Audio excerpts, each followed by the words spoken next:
साढ़ा सेलेद सानाम एकान को अपनी को जोहार तेन तो पार्सी सिंह चांदो गुरु गमके पंडित रघुनाथ मुर्मुआ जहाँ ऑल आकाद होय बाखेड़ ओना बाखेड़ पतब खना गे लेत तबना मा लेत तबना महान आर भांडान जोखे काड़े आड़गो बाखेड़ मा तो सारना धर्म बाखेड़ गे कान मा जोहार एन दो गय आकान गुर आकान दे एन दो मोचा पेरेज मायाम ताहे कान बहब पेरेज तोरज ताहे कान नाय दा गुटी हसा तेले कान नाड़का काना ले आम हो साड़ा रे सामुद रे को नाड़का को आम मुख को मुकुट को आम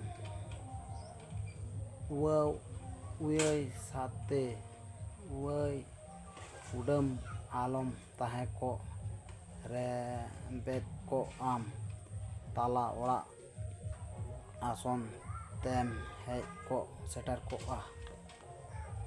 मा सारना धर्म हितले माराम बुरु हिरिले पार्सी सिंह चांदो गुरु गमके पंडित रघुनाथ मुर्मू हितले मा गुरु गमके पार्सी सिंह चांदो गुरु गमके पंडित रघुनाथ मुर्मू मा पे नाम तबन बाखेड़ बही को ओला मा आराकलिते मा देश रे दिसम अवतत रे सारा पसना को मा सानाम गेन को पुंज को जहाँ को एतम पुंज समा पचे लेन का ᱧᱮᱞ सुचे सामटा सुचे तब सानाम को जोहार।